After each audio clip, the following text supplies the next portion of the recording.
Chapter 18. Day after day, week after week, passed away on my return to Geneva, and I could not collect the courage to recommence my work.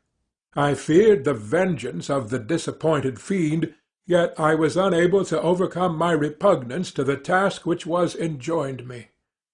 I found that I could not compose a female without again devoting several months to profound study and laborious disquisition. I had heard of some discoveries having been made by an English philosopher, the knowledge of which was material to my success, and I sometimes thought of obtaining my father's consent to visit England for this purpose. But I clung to every pretence of delay, and shrank from taking the first step in an undertaking whose immediate necessity began to appear less absolute to me. A change indeed had taken place in me. My health, which had hitherto declined, rose proportionately.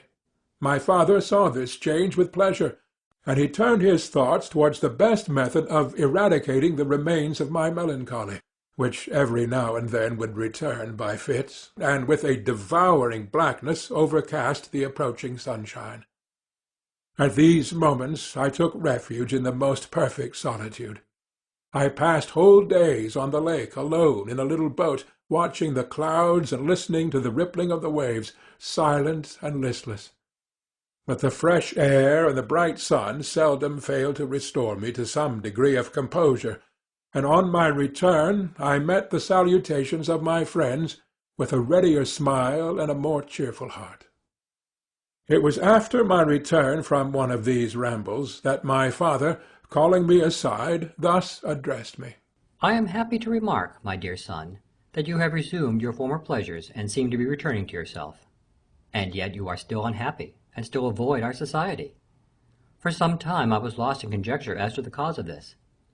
But yesterday an idea struck me, and if it is well founded, I conjure you to avow it.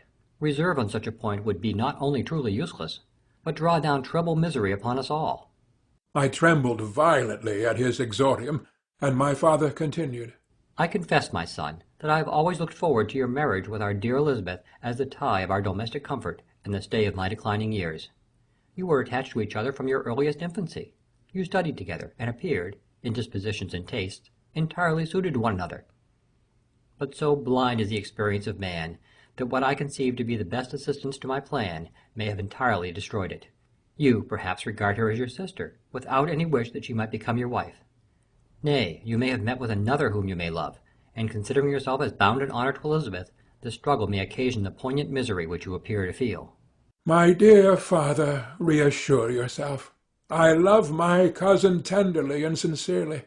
I never saw any woman who excited, as Elizabeth does, my warmest admiration and affection. My future hopes and prospects are entirely bound up in the expectation of our union. The expression of your sentiments on this subject, my dear Victor, gives me more pleasure than I have for some time experienced. If you feel thus, we shall assuredly be happy, however present events may cast a gloom over us. But it is this gloom which appears to have taken so strong a hold of your mind that I wish to dissipate. Tell me, therefore, whether you object to an immediate solemnization of the marriage.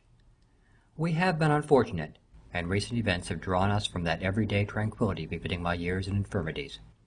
You are younger, yet I do not suppose, possessed as you are of a competent fortune, that an early marriage would at all interfere with any future plans of honor and utility that you may have formed. Do not suppose, however, that I wish to dictate happiness to you, or that a delay on your part would cause me any serious uneasiness. Interpret my words with candor, and answer me, I conjure you, with confidence and sincerity." I listened to my father in silence, and remained for some time incapable of offering my reply.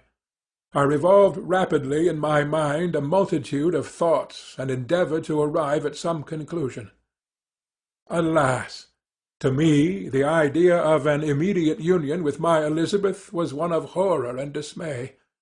I was bound by a solemn promise which I had not yet fulfilled and dare not break, or if I did, what manifold miseries might not impend over me and my devoted family. Could I enter into a festival with this deadly weight yet hanging round my neck and bowing me to the ground? I must perform my engagement and let the monster depart with his mate, before I allowed myself to enjoy the delight of a union from which I expected peace. I remembered also the necessity imposed upon me of either journeying to England or entering into a long correspondence with those philosophers of that country whose knowledge and discoveries were of indispensable use to me in my present undertaking. The latter method of obtaining the desired intelligence was dilatory and unsatisfactory. Besides, I had an insurmountable aversion to the idea of engaging myself in my loathsome task in my father's house, while in habits of familiar intercourse with those I loved.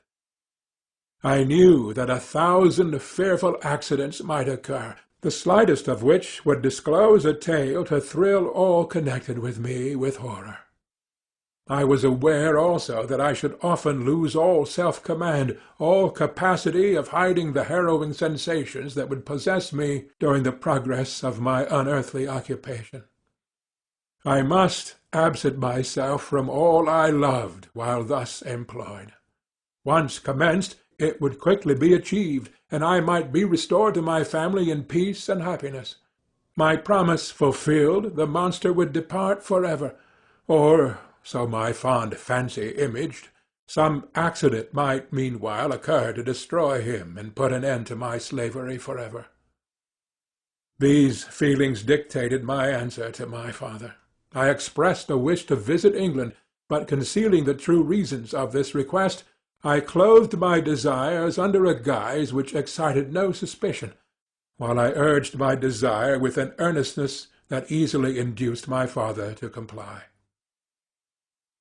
After so long a period of an absorbing melancholy that resembled madness in its intensity and effects, he was glad to find that I was capable of taking pleasure in the idea of such a journey, and he hoped that change of scene and varied amusement would, before my return, have restored me entirely to myself.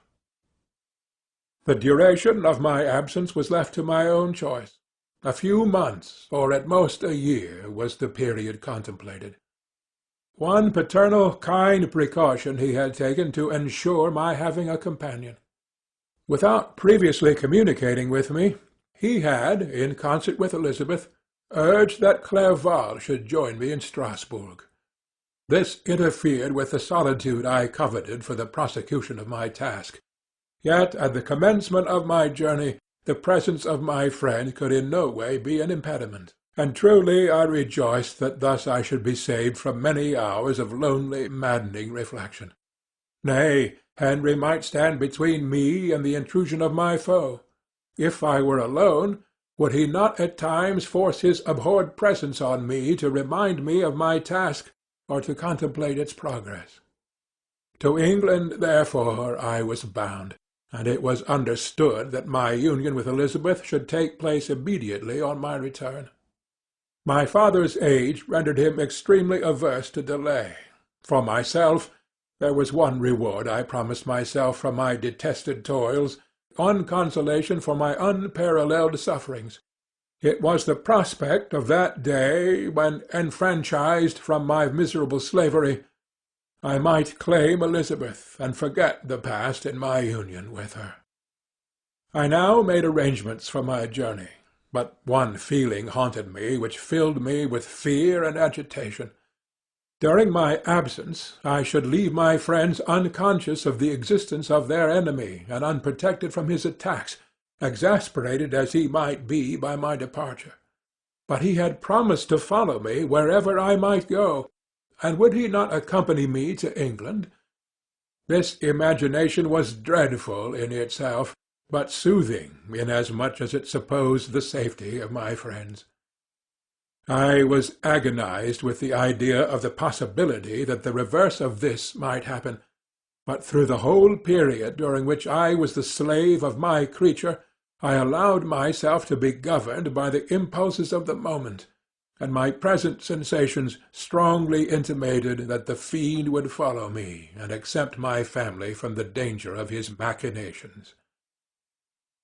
It was in the latter end of September that I again quitted my native country. My journey had been my own suggestion, and Elizabeth therefore acquiesced, but she was filled with disquiet at the idea of my suffering away from her the inroads of misery and grief. It had been her care which provided me a companion in Clerval, and yet a man is blind to 1,000 minute circumstances which called forth a woman's sedulous attention. She longed to bid me hasten my return.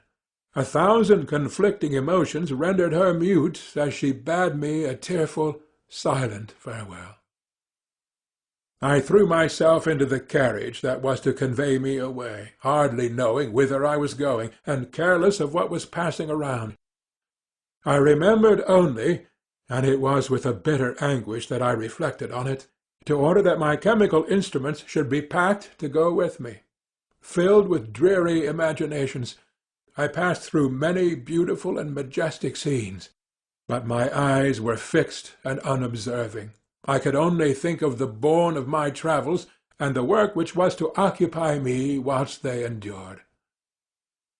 After some days spent in listless indolence, during which I traversed many leagues, I arrived at Strasbourg, where I waited 2 days for Clerval. He came. Alas, how great was the contrast between us! He was alive to every new scene, joyful when he saw the beauties of the setting sun, and more happy when he beheld it rise and recommence a new day. He pointed out to me the shifting colours of the landscape and the appearances of the sky. "This is what it is to live," he cried. "How I enjoy existence! But you, my dear Frankenstein, wherefore are you desponding and sorrowful?" In truth, I was occupied by gloomy thoughts, and neither saw the descent of the evening star, nor the golden sunrise reflected in the Rhine. And you, my friend, would be far more amused with the journal of Clerval, who observed the scenery with an eye of feeling and delight, than in listening to my reflections. I, a miserable wretch, haunted by a curse that shut up every avenue to enjoyment. We had agreed to descend the Rhine in a boat from Strasbourg to Rotterdam, whence we might take shipping for London. During this voyage we passed many willowy islands, and saw several beautiful towns. We stayed a day at Mannheim, and on the 5th from our departure from Strasbourg arrived at Mainz. The course of the Rhine below Mainz becomes much more picturesque. The river descends rapidly and winds between hills, not high but steep, and of beautiful forms. We saw many ruined castles standing on the edges of precipices, surrounded by black woods, high and inaccessible. This part of the Rhine, indeed, presents a singularly variegated landscape. In one spot you view rugged hills, ruined castles overlooking tremendous precipices, with the dark Rhine rushing beneath, and on the sudden turn of a promontory, flourishing vineyards with green sloping banks and a meandering river and populous towns occupy the scene. We travelled at the time of the vintage, and heard the song of the labourers as they glided down the stream. Even I, depressed in mind, and my spirits continually agitated by gloomy feelings, even I was pleased. I lay at the bottom of the boat, and as I gazed on the cloudless blue sky, I seemed to drink in a tranquillity to which I had long been a stranger. And if these were my sensations, who can describe those of Henry? He felt as if he had been transported to fairyland, and enjoyed a happiness seldom tasted by man. "I have seen," he said, "the most beautiful scenes of my own country. I have visited the lakes of Lucerne and Uri, where the snowy mountains descend almost perpendicularly to the water, casting black and impenetrable shades, which would cause a gloomy and mournful appearance, were it not for the most verdant islands, that believe the eye by their gay appearance. I have seen this lake agitated by a tempest, when the wind tore up whirlwinds of water, and gave you an idea of what the waterspout must be like on the great ocean, and the waves dashed with fury the base of the mountain, where the priest and his mistress were overwhelmed by an avalanche, and their dying voices are still said to be heard amid the pauses of the nightly wind. I have seen the mountains of Availle and the Pays de Vaud, but this country, Victor, pleases me more than all's wonders. The mountains of Switzerland are more majestic and strange, but there is a charm in the banks of this divine river that I never before saw equalled. Look at that castle, which overhangs yon precipice, and that also on the island, almost concealed among the foliage of those lovely trees. And now that group of labourers coming from among their vines, and that village half hid in the recess of the mountain. Oh, surely the spirit that inhabits and guards this place has a soul more in harmony with man than those who pile the glacier or retire to the inaccessible peaks of mountains of our own country. Clerval, beloved friend, even now it delights me to record your words and to dwell on the praise of which you are so eminently deserving. He was a being formed in the very poetry of nature. His wild and enthusiastic imagination was chastened by the sensibility of his heart. His soul overflowed with ardent affection, and his friendship was of that devoted and wondrous nature that the world-minded teach us only to look for in the imagination. But even human sympathies were not sufficient to satisfy his eager mind. The scenery of external nature, which others regard only with admiration, he loved with ardour. The sounding cataract haunted him like a passion. The tall rock, the mountain, and the deep and gloomy wood, their colours and their forms, were then to him an appetite, a feeling and a love that had no need of a remoter charm by thought supplied, or an interest unborrowed from the eye. And where does he now exist? Is this gentle and lovely being lost forever? Has this mind, so replete with ideas, imaginations fanciful and magnificent, which formed a world whose existence depended on the life of its creator, has this mind perished? Does it now only exist in my memory? No, it is not thus. Your form, so divinely wrought, and beaming with beauty, has decayed, but your spirit still visits and consoles your unhappy friend. Pardon this gush of sorrow. These ineffectual words are but a slight tribute to the unexampled worth of Henry, but they soothe my heart, overflowing with the anguish which his remembrance creates. I will proceed with my tale. Beyond Cologne we descended to the plains of Holland, and we resolved to post the remainder of our way, for the wind was contrary and the stream of the river was too gentle to aid us. Our journey here lost the interest arising from beautiful scenery, but we arrived in a few days at Rotterdam, whence we proceeded by sea to England. It was on a clear morning in the latter days of December that I first saw the white cliffs of Britain. The banks of the Thames presented a new scene. They were flat but fertile, and almost every town was marked by the remembrance of some story. We saw Tilbury Fort and remembered the Spanish Armada, Gravesend, Woolwich, and Greenwich, places which I had heard of even in my country. At length we saw the numerous steeples of London, St. Paul's towering above all, and the Tower famed in English history. End of section 20.